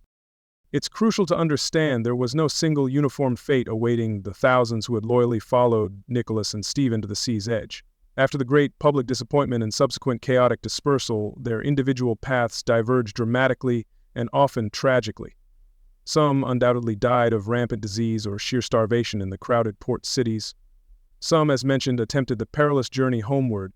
Others were absorbed into the local populace. Many fell prey to cynical exploiters. Most individual stories are truly forever lost. The inhabitants and ruling authorities of the Mediterranean port cities would have reacted to this sudden large influx of desperate, disillusioned youths in a multitude of ways. Some compassionate citizens, moved by Christian charity or simple human pity, may well have offered what aid they could: food, temporary shelter, or perhaps assistance in finding a way home. Others, however, more likely viewed them with harsh contempt or deep suspicion. as deluded vagrants or a dangerous burden on civic resources, and some saw only ripe opportunity for heartless exploitation. Beyond the immense physical suffering and the dramatic shattering of their immediate cherished hopes, this defining moment at the Mediterranean marked a profound and irreversible loss of pristine innocence for these young people. Their pure, unshakable faith in direct divine intervention, in the unique power of their own collective piety, and in the infallible visions of their youthful leaders, had been brutally refuted by the unyielding, silent reality of the unparted sea. This was a harsh, cruel education in the world's indifference to their fervent, youthful desires. The utter failure of the sea to part, as prophesied, posed an acute, almost unbearable theological crisis for the participants. Their entire worldview, their fundamental understanding of God's direct relationship with humanity, had been predicated on the steadfast belief in an actively intervening deity who particularly favored the pure and the innocent. Why, then, had God remained so conspicuously silent? Why had He allowed them to suffer so terribly, only to seemingly abandon them at this most crucial, long-awaited moment? These were agonizing, truly unanswerable questions. The unparted sea was far more than just a bitter disappointment. It was the definitive tragic turning point in the entire saga of the Children's Crusade. It marked the utter collapse of its central, miraculous premise and the complete disintegration of the movement as any kind of cohesive, purposeful force. From this precise point onward, the story ceases to be one of a unified, albeit tragically misguided pilgrimage, and instead becomes a scattered, sorrowful narrative of individual survival, cynical exploitation, and often a descent into even deeper, darker despair. The broken promise thus sealed their fate. The Mediterranean dream had dissolved into a waking nightmare, for the tattered remnants of the Children's Crusades huddled in bustling, often indifferent port cities like Marseilles for Stephen's French followers and Genoa or Pisa for Nicholas's Germans. The unparted sea was a symbol of profound desolation. Exhausted by their fruitless vigils, weakened by starvation and rampant disease, and with their faith brutally shattered, these young souls were utterly stranded. They were far from home, destitute, and achingly vulnerable on hostile foreign shores, ripe for any new, desperate path offered them now. Just as despair threatened to consume them entirely, a seemingly miraculous lifeline then appeared to them. From the bustling quays and shadowy taverns of these port cities, certain merchants and shipowners began to approach the stranded youths. They offered what seemed an answer to fervent, unanswered prayers: passage across the Great Sea. For young people who had staked everything on reaching the Holy Land, or who simply yearned for any escape from their current wretchedness, these offers must have felt like a divine reprieve, a sudden, unexpected rekindling of their hope. But these were not pious benefactors moved by the plight of the young crusaders by any means. History, though its records are frustratingly incomplete, points to figures like William of Poscaris and Hugh Farius, or Iron Hugh, in Marseilles and similar unscrupulous traders in Italian ports. These men were seasoned opportunists, their eyes keenly fixed on profit, not piety at all. They saw in these desperate, naive youths not souls to be saved, but a valuable, easily exploitable human cargo. Their charity was a carefully constructed, very cruel facade. The offers of passage were often cleverly framed to disarm all suspicion and lure the utterly desperate. Some merchants, like the infamous pair in Marseilles, reportedly offered to transport the children for the love of God, entirely free of charge, as an act of supposed Christian charity. Others might have requested a nominal fee, or promised work upon arrival in the East to cover the cost. For starving homeless youths, these terms would have seemed incredibly generous, a miraculous intervention they eagerly accepted, blind to the deadly poison concealed deep within. And so, with renewed, albeit fragile, flickering hope, the remaining crusaders, still numbering in the thousands according to some accounts, though likely fewer, were herded onto the waiting ships by these men. Tradition often speaks of 7 vessels departing from Marseilles, a number perhaps symbolic, perhaps tragically factual. Similar embarkations likely occurred from Italian ports, where Nicholas's followers had gathered. The conditions aboard these ships would have been appalling: overcrowded, unsanitary, with scant provision for food or clean fresh water. As the ships weighed anchor and sailed out from the familiar shores of Europe into the vast blue, a mixture of emotions must have churned within the young passengers. For some there was undoubtedly a resurgence of hope, a belief that their pilgrimage was finally back on course, God having provided this new means of travel. For others, a gnawing foreboding, a sense of deep unease about their new worldly saviors might have taken root. They were now entirely at the mercy of these ship captains, their fates sealed within the wooden hulls, their futures unknown. Before the main horror of enslavement unfolded for many, some contemporary accounts inject another layer of profound tragedy into the sea voyage. Tradition specifically holds that a violent storm struck part of the fleet that sailed from Marseilles. 2 of the 7 ships, it is sadly said, were wrecked off the coast of San Pietro Island, near Sardinia. Hundreds, perhaps thousands of the young crusaders perished in the churning waves, their dreams of Jerusalem ending abruptly in a cold, watery grave. This disaster underscored the perilous nature of their journey and all their hopes. For those on the remaining ships, however, a different, more calculated and sinister horror was gradually unveiled. As the voyage progressed further, it would have become chillingly clear that their course was not set for Acre or any other Christian port in the Holy Land as promised. Instead, the ship steered purposefully south and east, towards the shores of North Africa or the Levant, specifically to bustling Saracen slave markets. Imagine the dawning terror as familiar constellations shifted, as the coastline of Christendom receded completely from their view now. Their arrival in ports such as Alexandria in Egypt, or Bougie in modern-day Algeria, or even other unspecified Saracen territories, marked the final, devastating shattering of any lingering fragile hope they still possessed. These were lands controlled by Muslim rulers, the very infidels they had, in their own naive and ill-admitted way, set out to confront, or perhaps even convert. Instead of being welcomed as liberators or pious pilgrims, they were now a captive, terrified commodity, disembarked under the watchful eyes of armed guards and shrewd, calculating slave traders. The dehumanizing process of their sale into slavery would have been swift, public, and brutal for all. Weakened, terrified, and far from anyone who might possibly intervene on their behalf, these European youths were treated no differently than any other human chattel in the marketplace. They would have been paraded in open slave markets, poked, prodded, and crudely inspected by potential buyers. Families, if any had remained intact thus far, would have been mercilessly, finally torn apart. Their value was assessed on age, health, or perceived skills. The buyers in these bustling Mediterranean slave markets were predominantly Muslim merchants, powerful officials, or wealthy landowners seeking domestic servants, laborers for vast agricultural estates, or skilled artisans if any of the youths possessed such valuable training. It's a grim reflection of the era that slavery was an accepted, albeit brutal, worldwide institution, and these European children became just another group tragically fed into its ever-hungry maw. The loss of freedom was absolute and universal for them all, regardless of their master. Life in slavery meant a complete erasure of their past identities and all their future hopes and dreams. Some, particularly the very young or those deemed attractive, might have ended up in households as domestic servants. Stronger youths could have been put to work on farms, in harsh mines, or on large construction projects under grueling conditions. A few accounts suggest that some who were educated or literate were purchased by scholars or officials who valued their learning, a small mercy perhaps, but still within the grim confines of lifelong bondage. Amidst this grim narrative of wholesale enslavement, a poignant legend, its precise historical veracity long debated by scholars, tells of a small group who remained steadfastly, heroically faithful. One chronicler, Alberic of Trois Fontaines, mentions that some of these children, perhaps numbering 18 in total, were held for many years in Egypt and steadfastly refused to renounce their Christian faith despite immense pressure and terrible hardship. Their ultimate fate, whether martyrdom or eventual death in captivity, remains unknown, a testament to enduring belief. For the vast majority of those sold into slavery in North Africa or the distant Middle East, this was a terrifying journey of absolutely no return.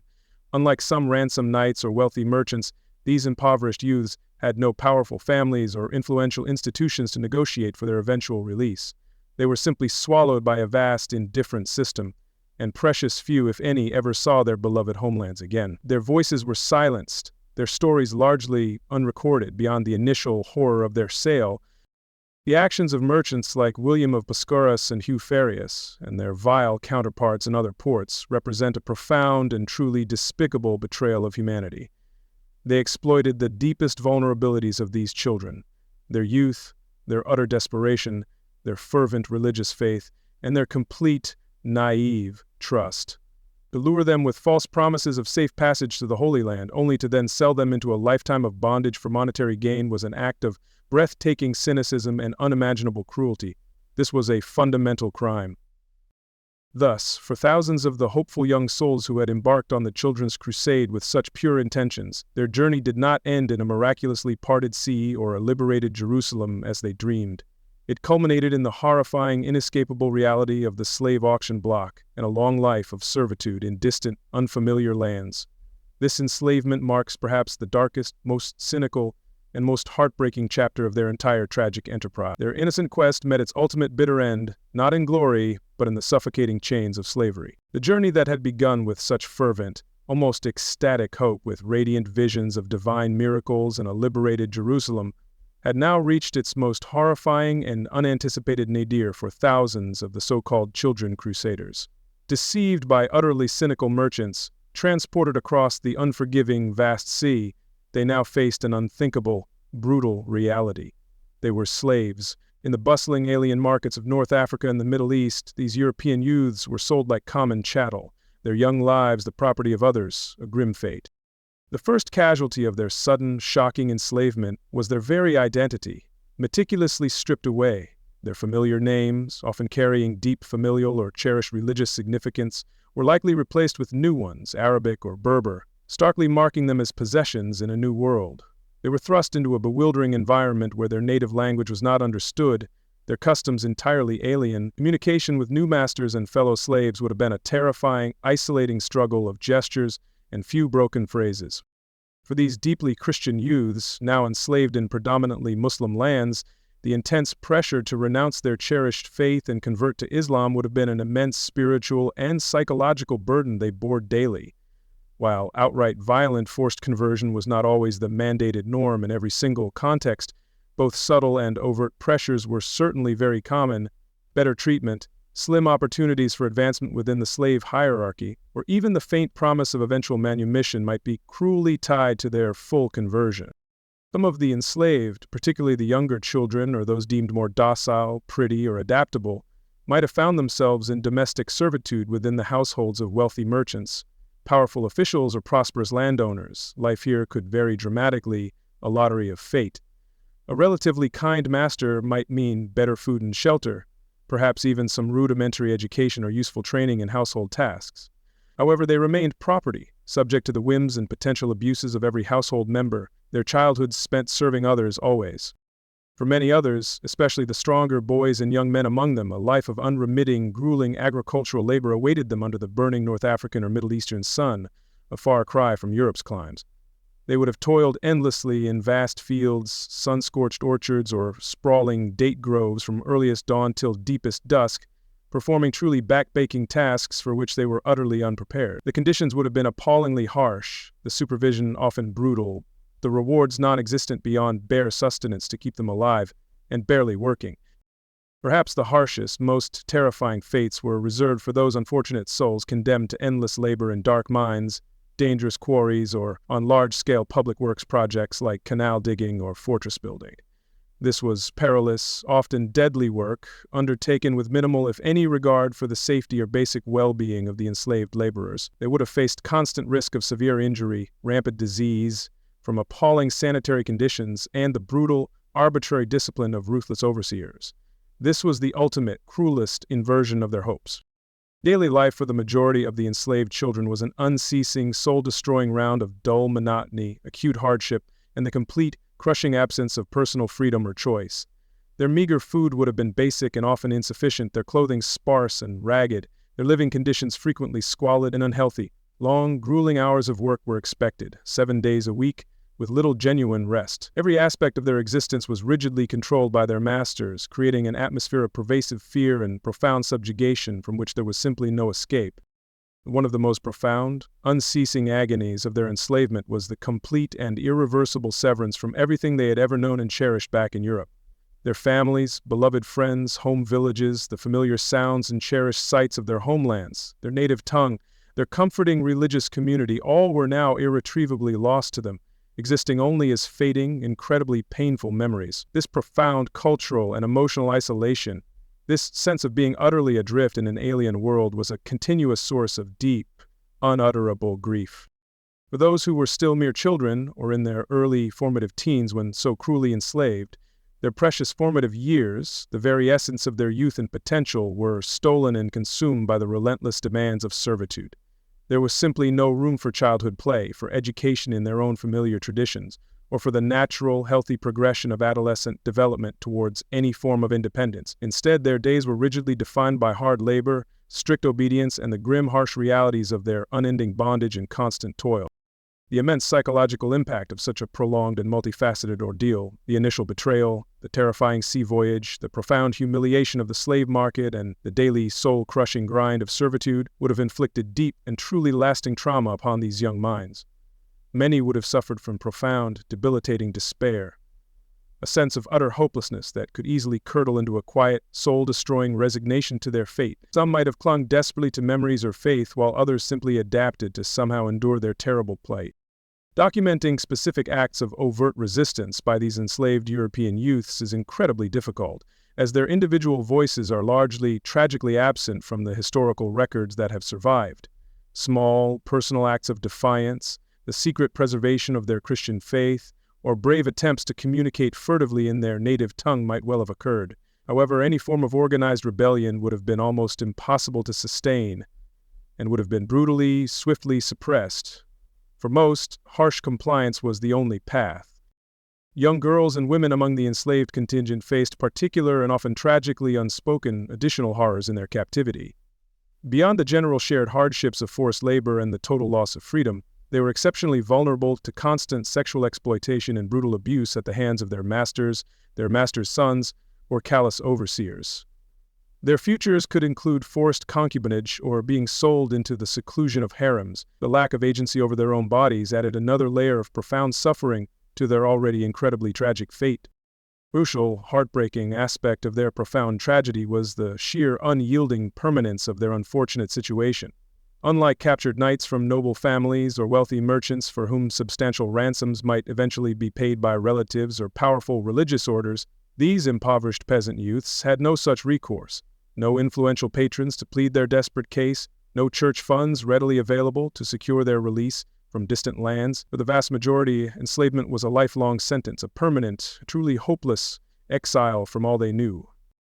It is, of course, theoretically possible that a very small, fortunate number of the enslaved children found themselves with masters who were relatively kind by the standards of the day, or who perhaps recognized and astutely utilized their particular talents or education. Some chronicles, for instance, vaguely mention that former clerics or those among the Crusaders who could read and write were sometimes valued for these skills and employed in less physically brutal roles, perhaps even achieving a small measure of trust or comfort within their inescapable bondage.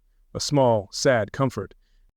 Ultimately, the vast majority of these once hopeful, now enslaved children were tragically lost to recorded history, their individual stories and sufferings almost entirely swallowed by the deep, enduring silence of servitude in distant, foreign lands. They assimilated over time, died young from unrelenting hardship or exotic diseases, or simply faded into the anonymous, unremarked backdrop of the societies into which they were so cruelly and forcibly integrated. Only a few scattered, often third-hand accounts or lingering legends offer fleeting, uncertain glimpses into their varied, mostly unknown fates. Thus, the journey that began with such innocent, fervent Christian conviction, with inspiring dreams of liberating Jerusalem through purity and unwavering faith, met its most abject and horrifying conclusion for thousands in the brutal daily reality of lifelong, inescapable slavery. The absolute loss of freedom, the constant grueling labor, the forced assimilation into an alien culture, and the utter hopelessness of their situation constituted the final, unmitigated nightmare of the children's crusade. Their chains were not only physical, but also spiritual and deeply emotional, a permanent, most tragic end. As the extraordinary popular movements of 1212, later known as the Children's Crusade, swept across parts of France and Germany, fragmented and increasingly alarming reports would have begun to trickle south towards Rome. The Vatican, under the formidable Pope Innocent III, was the nerve center of Christendom, yet news traveled slowly, often distorted by rumor and hearsay. Initial accounts reaching the Curia likely painted a confusing picture of thousands of Pueri on the march, driven by charismatic boy prophets, an unsettling and perplexing phenomenon. Pope Innocent III, who reigned from 1198 to 1216, was one of the most powerful and influential popes of the Middle Ages.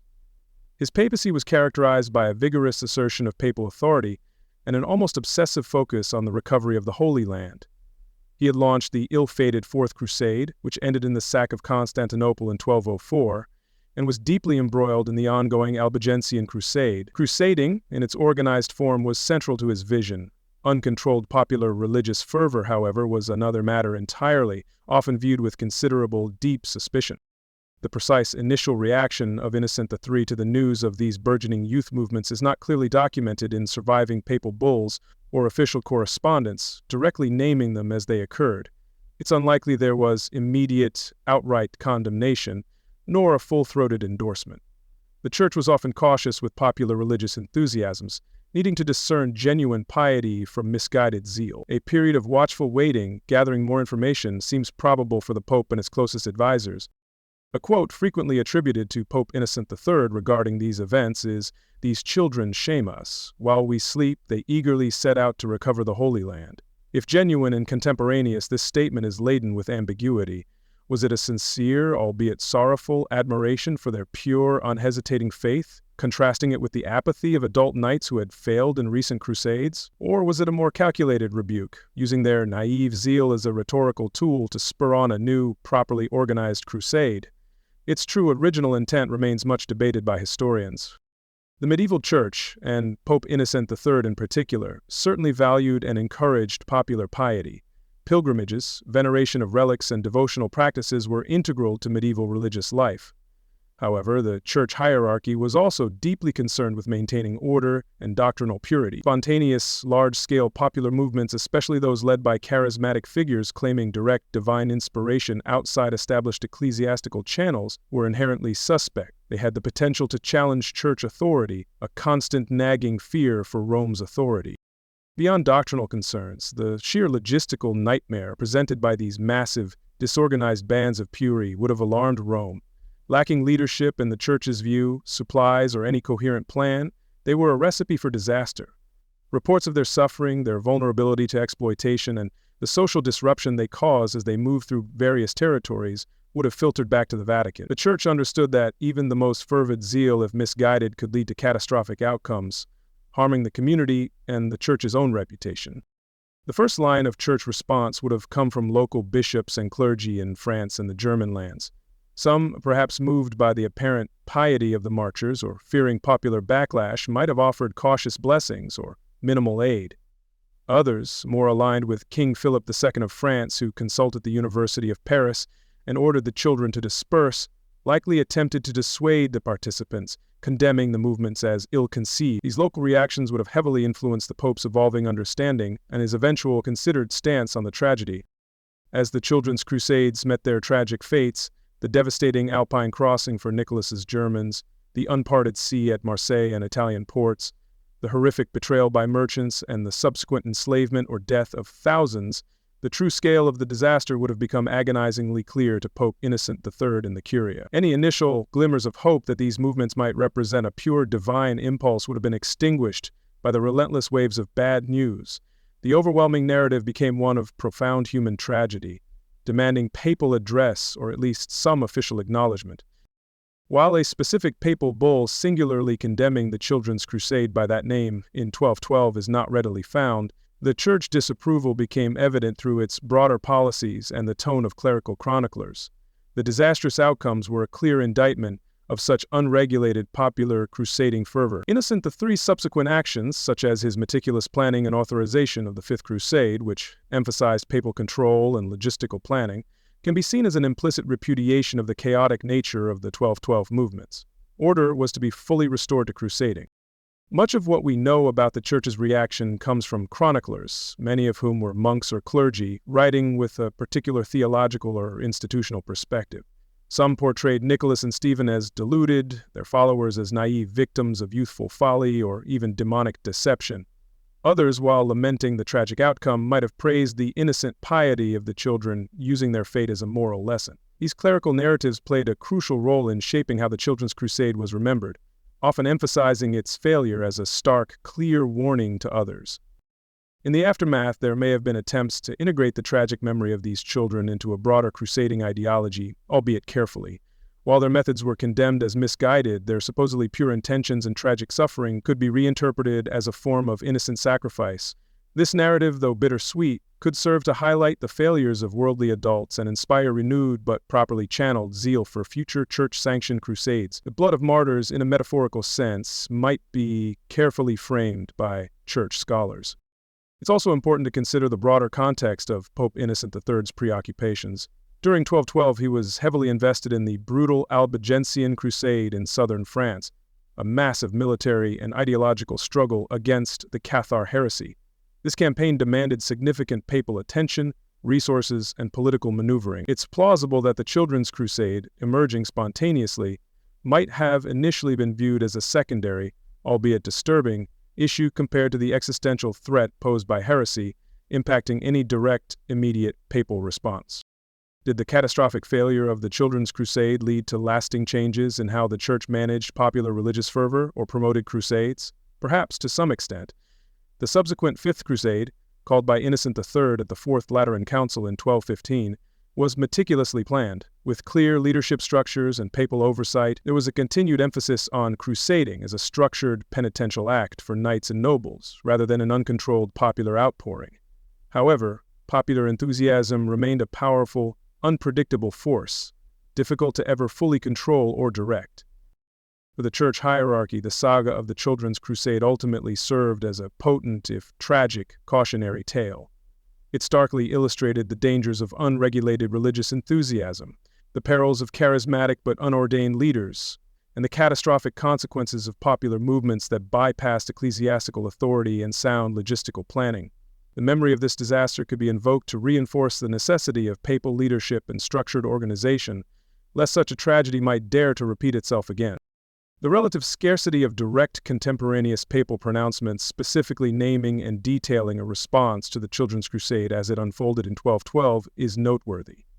This official silence or ambiguity has contributed to the event becoming shrouded in legend and subject to varied interpretations by later chroniclers and historians. Was it downplayed at the time to avoid further scandal, or was its true scale only recognized retrospectively? This lack of immediate, clear papal bulls remains a significant point of ongoing discussion. In the end, the papal response to the Children's Crusade was complex and evolved from cautious observation, perhaps mixed with a degree of troubled admiration for the participants' raw faith, to an eventual clear repudiation of their methods and a deep sorrow over their tragic fate. The Church sought to reassert control over the crusading movement, emphasizing organized, sanctioned expeditions. Yet the poignant story of these innocent youths endured, transforming into a powerful legend that highlighted both medieval piety and the dangers of faith untempered by wisdom and proper church authority. More than 8 centuries have passed since the remarkable and tragic events of 1212, yet the Children's Crusade remains one of history's most profoundly unsettling and fiercely debated episodes. It is a story veiled in the mists of time, where documented fact, pious legend, and later romantic embellishments intertwine inextricably, creating an intricate tapestry that historians still strive to fully unravel. This chapter delves into that enduring mystery, exploring the profound challenges of piecing together this forgotten nightmare from all its fragments. One of the greatest challenges in truly understanding the Children's Crusade is the frustrating scarcity and often problematic nature of contemporary primary sources. Unlike some major historical events, there are no extensive eyewitness accounts from the participants themselves, no detailed letters or intimate diaries penned by the young crusaders. We rely primarily on a handful of chronicles written by monks and clerics, often geographically distant from the actual events, recording information that was secondhand, highly fragmented, or heard much, much later. These monastic chroniclers, our main conduits to this distant past, viewed the world and its unfolding events through their own deeply religious and often moralizing frameworks.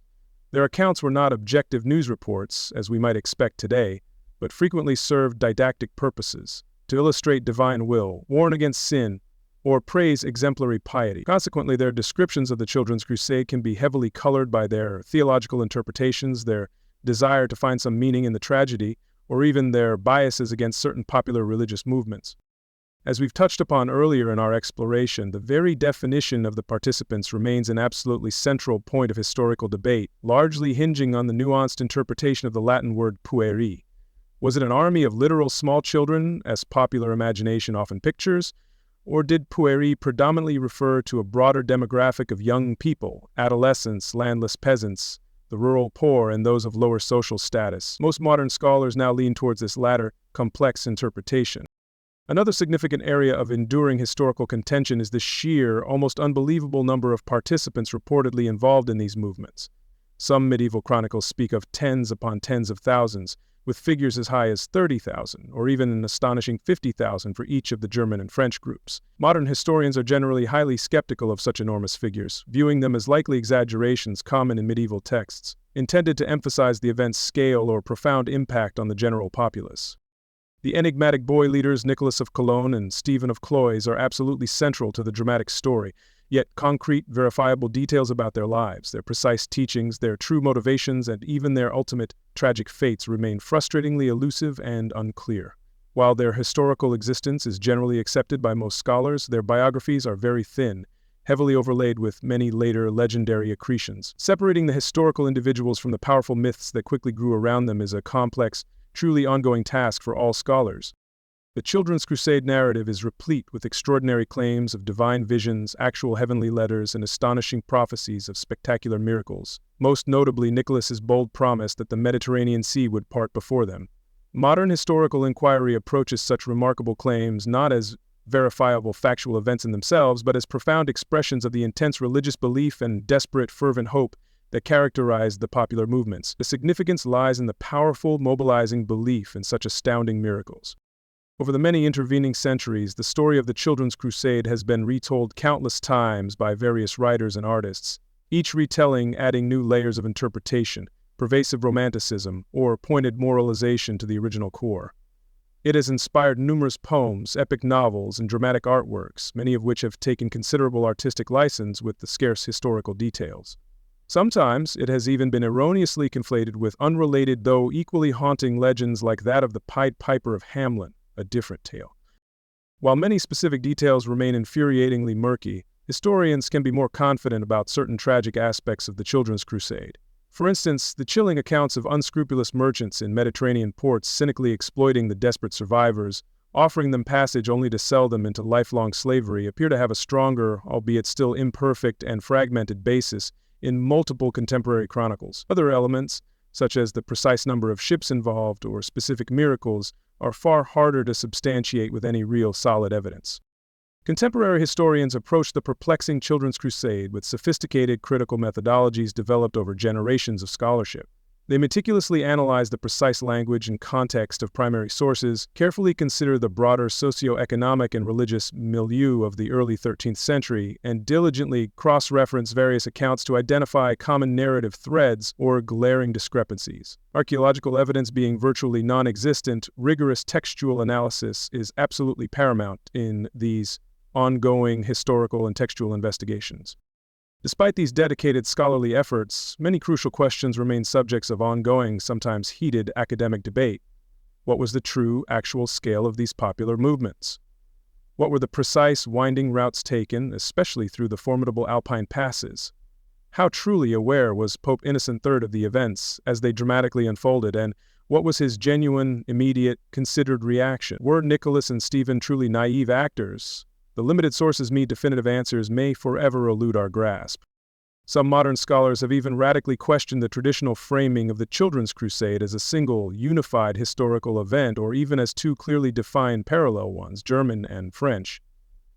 They tentatively suggest it might be more historically accurate to see it as a distinct period of heightened popular religious excitement that actually manifested in several smaller, disparate, and perhaps overlapping local movements of Pueri and other similarly dispossessed groups. Later chroniclers, they argue, may have retrospectively conflated these into a coherent, though still tragic, single narrative. The Children's Crusade continues to fascinate, haunt, and profoundly mystify us for several compelling and interconnected reasons. The sheer, almost unbelievable unlikelihood of such an undertaking by such groups, the youth and apparent fervent innocence of many participants, the dramatic, vivid claims of direct divine intervention, and the ultimately catastrophic outcome all combine to create a story of nearly mythical, tragic proportions. The scarcity of definitive evidence allows for a wide range of interpretations and ensures its lasting, profound enigma. Yet even as we fully acknowledge the persistent historical debates, the severely fragmented nature of the available evidence, and the undeniable layers of accumulated legend, certain core truths about the Children's Crusade emerge with a painful, unavoidable clarity. It is undeniable that in the year 1212, large, impassioned groups of people, predominantly young and severely impoverished, from both German-speaking lands and France, were indeed galvanized by charismatic young leaders to embark on what they profoundly believed was a sacred, divinely ordained and vital mission. Regardless of the precise, disputed numbers, the exact, winding routes taken, or the minute, often unrecoverable details of their young leaders' prophecies, the overarching narrative is one of profound, heartbreaking, and wholly undeniable tragedy. This was a widespread movement born of deep, undeniably genuine faith and equally deep, pervasive societal desperation. That faith, however naive or tragically misguided it may appear to us now, was cruelly exploited. Thousands perished from hunger, disease, exposure, or were sold into lifelong slavery. This central, awful horror is not in dispute. The Children's Crusade may forever remain partly shrouded in the mists of historical mystery, a complex puzzle with many crucial pieces still missing, perhaps irretrievably so. But while historians continue to debate the finer points and interpret the scant evidence, it is imperative that we remember the immense human cost at its sorrowful heart. It stands as a chilling, timeless reminder of how fervent idealism, particularly among the young and vulnerable, can be so tragically misguided or so cruelly exploited by circumstance or by others. The forgotten nightmare of these children serves as a poignant lesson about faith, desperation, and hope tragically turned to utter, bleak horror. And so the echoes of their small, determined footsteps fade into the vast, unforgiving landscape of history. The Children's Crusade, a name that conjures images of youthful zeal and divine purpose, ultimately whispers a far more sorrowful tune. It is a story etched not in glorious victory, but in the somber hues of naivety exploited and innocence irrevocably lost. Their journey, born from a fervent belief in a miracle, became a stark testament to the harshness of a world unswayed by the purest of intentions. We are left to ponder the crushing weight of reality that met their bright, hopeful eyes, a reality that cared little for the dreams of children. This haunting episode serves as a chilling, perennial reminder of the perilous path paved by unbridled, unexamined faith. When fervor outpaces reason, when the critical voice of caution is drowned by the chorus of conviction, the stage is set for tragedy. The young souls of the Crusade, brimming with a belief that their purity alone could reclaim Holy Lands, were tragically ill-equipped to navigate the treacherous currents of adult ambition, cynical manipulation, and the brutal indifference of the medieval era. Their story underscores the vital need for guidance, for a wisdom that tempers passion with pragmatism, a lesson as relevant today as it was in the 13th century. The figures who ignited this fervor, whether charismatic preachers or opportunistic manipulators, bear a heavy burden of responsibility. They fan the flames of a dangerous idealism, sending lambs into a lion's den. The vulnerable, particularly children, are so often the first to be swept away by powerful tides of rhetoric and emotion. Their inherent trust and limited understanding of the world's complexities make them susceptible to grand, simplistic promises. The Children's Crusade is a harrowing example of this manipulation, a stark illustration of how easily youthful idealism can be twisted to serve agendas far removed from their innocent aspirations. Their march was not just a physical journey across unforgiving terrains and treacherous seas. It was a descent into a heartbreaking reality. Imagine the dawning horror as starvation gnawed, as sickness spread its chilling tendrils, as the promised divine intervention failed to materialize.